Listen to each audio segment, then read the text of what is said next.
is CBS News Miami. South Florida has been dealing with rounds of heavy rain throughout the day, and more is on the way.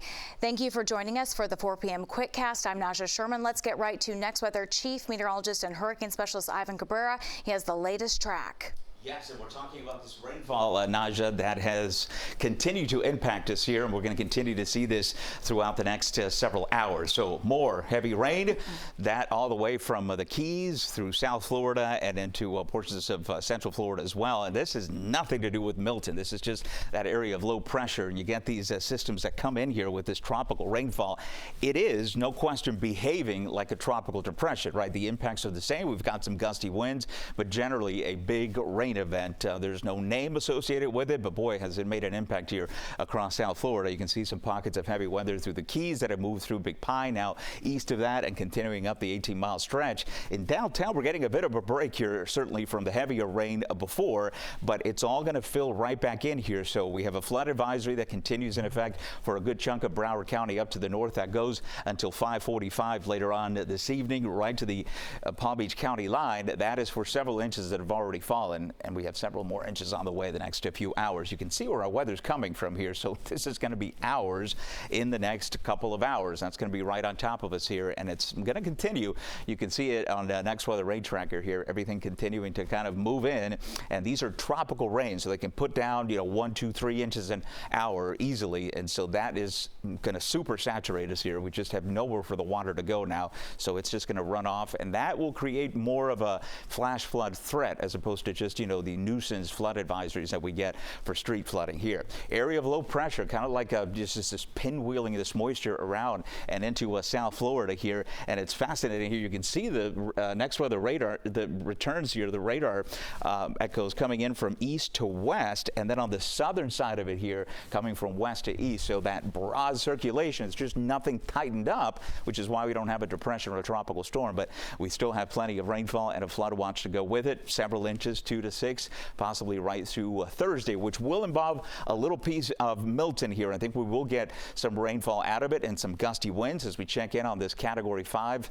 175-mile-an-hour hurricane. Hurricane watches are posted all the way from Naples through Cedar Key, and then bookending that are tropical storm watches, which involves the Florida Keys as well. And that means conditions for tropical storm force winds over 39 miles an hour will exist here, and a bit of a storm surge as well. More like a king tide flooding situation is how I would describe the potential in the Keys. So it's not going to be anything significant as far as the surge.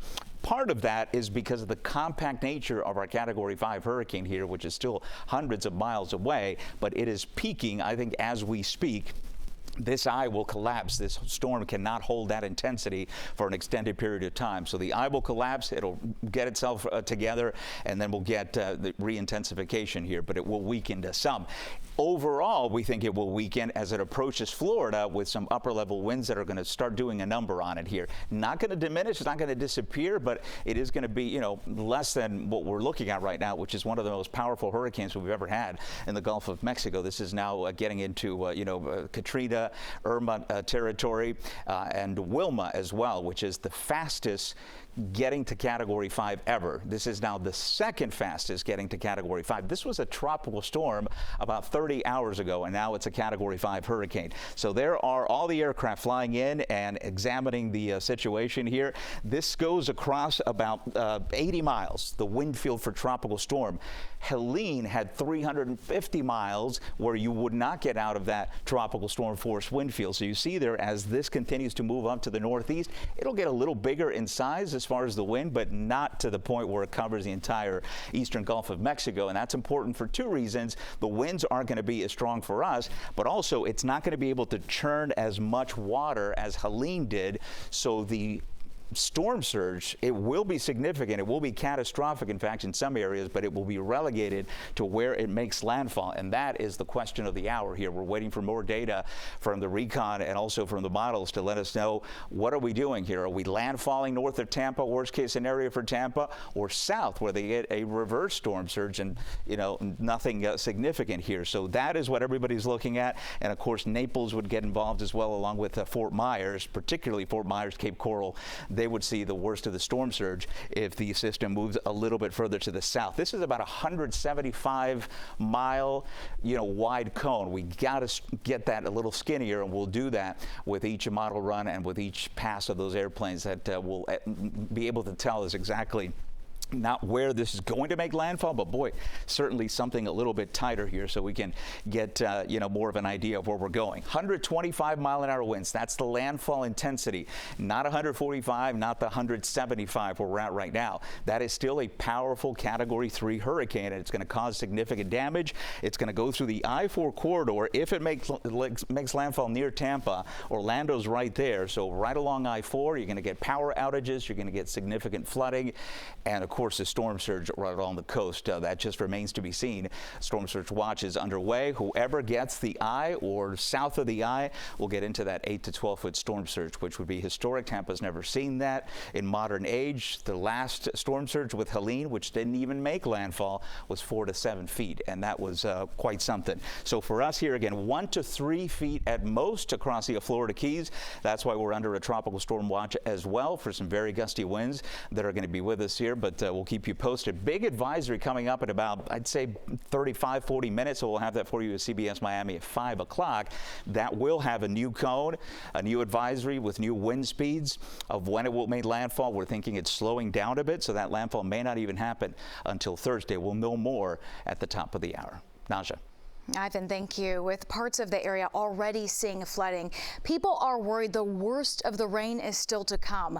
CBS News Miami's Terry Hornstein is in Hollywood. She talked with concerned residents. The city widened and lengthened this retention pond you see here to pump the water into. But take a look. You can see the water already pooling on the roads here. And neighbors we spoke to, well, they tell us they are concerned about what the effects of a hurricane could do to these already saturated streets. Frustrated, annoyed, a little concerned. I got to get them to school. A rough start to the morning for Vanessa Thompson. I saw a smaller vehicle drive through and it made it through, and I was like, okay, maybe I'll be fine, but clearly I was wrong. Her SUV stalled along North 14th Avenue in Hollywood, her kids inside. She eventually got it started again, but others weren't so lucky. Streets in the area underwater after several rounds of rain.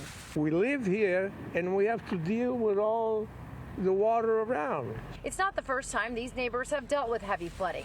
In April of last year and again this summer, it got so bad the water made its way inside. We stayed up, me and my wife, until like 1, 2 o'clock in the morning. When it subsided a little bit, we were able to suck it up with a shock back and just dump it outside. So pumps now set up and running and sandbags in front of doors. I'm just going to stay home and, wait for everything to clear up. That would be the safest bet. But with the ground so saturated, these neighbors worried about what even more rain in the coming days will mean for them. we don't know what to do. We prepare for the worst and hope for the best, I guess. That's all we can do. And as you can see, some of that water from this retention pond here next to the golf course is flowing right back out after it was pumped into this pond here. So kind of an issue they have to work out. Now, I do want to mention the city of Hollywood. Well, they do have several parking garages open for neighbors to park their cars on those higher levels. We have a list of where you can park for free until this storm passes. That's on our website, cbsmiami.com. In Hollywood, Terry Hornstein, CBS News, Miami. With all of the rain expected, people are stocking up on sandbags. It's in an effort to keep water out of their homes or businesses. CBS News Miami's Morgan Reiner picks up our team coverage from North Miami Beach, and that's where people are preparing for flooding. Throughout the morning, there were moments when the line to get sandbags was so long it wrapped around the corner, but that is not a reason not to come and get sand, as the line does move very quickly. These employees are hard at work here. I did talk to a handful of people waiting in that line, and they told me as they watch the storm rapidly strengthen that they are not leaving anything to chance. Lines of people not taking any chances. I'm on the water on the lake, so the water rises, it does. Yvonne D'Alessandro arrived early, shortly after gates opened at 7 Monday morning. We have risen our little seawall up, but we don't know what's going to happen. After Helene I'm not taking any chances. Nikki House is a newer Florida resident. Well, my mom lives here in Florida and she has some health issues, so I came from Michigan at the end of 22 to help her out. But it didn't take long for her to figure out flooding is no joke in South Florida. She took these photos of her mom's neighborhood in Aventura in April 2023. Anxious. I haven't had to deal with a hurricane before here, and my mom has health issues, so I'm trying to prepare us if we need to leave or if we need to stay. Reynolds Park had a delivery of 3,000 bags this morning. They will keep distributing until they run out, just like the 8 other locations you see here on your screen across Miami-Dade County. I don't want to take any chances. There is a limit as to how many bags a person can take home. Right now, the limit is 4 bags per household. In North Miami Beach, Morgan Reiner, CBS News, Miami. So glad people are preparing ahead of the storm, and stay with CBS News Miami on air and online for continuing coverage as we track Hurricane Milton. We're going to have live hourly updates on air and every 30 minutes on our stream. When we come back, we're going to take a look at how South Florida is remembering the October 7th attacks on Israel that happened 1 year ago today.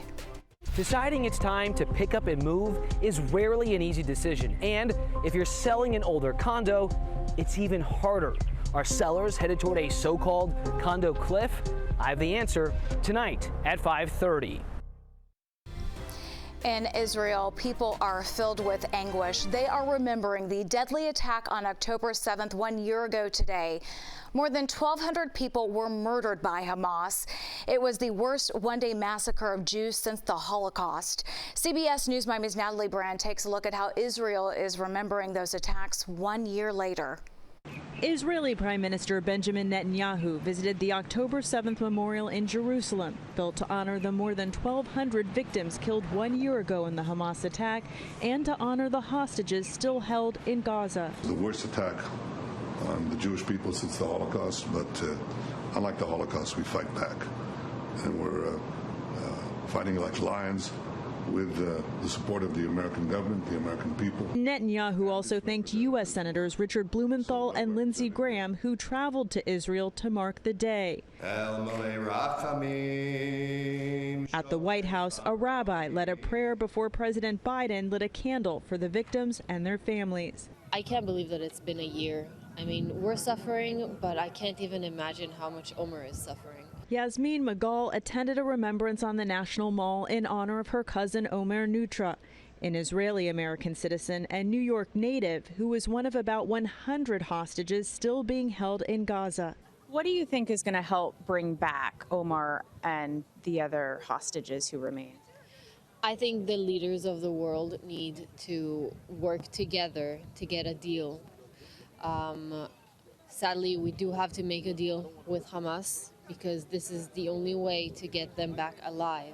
As people in the Middle East fear a widening conflict, demonstrators in the region protested the year-long war that has also killed an estimated 40,000 Palestinians. Back at the memorial rally in Washington, Do you think that the Middle East can have peace? Of course. Bahram Faruzanfar, originally from Iran, says he's standing with Israel and praying for peace.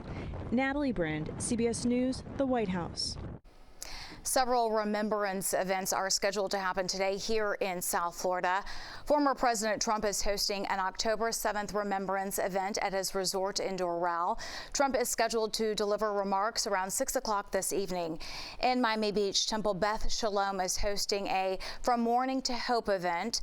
In North Miami Beach, they're holding a before and after Day of Remembrance event. It's at the Julius Littman Theater tonight at 7. We will have full coverage on the 1 year mark all throughout the rest of the day here on CBS News Miami. That's your CBS News Miami Quickcast. I'm Naja Sherman. Stay tuned for more news right here on CBS News Miami, and have a safe day.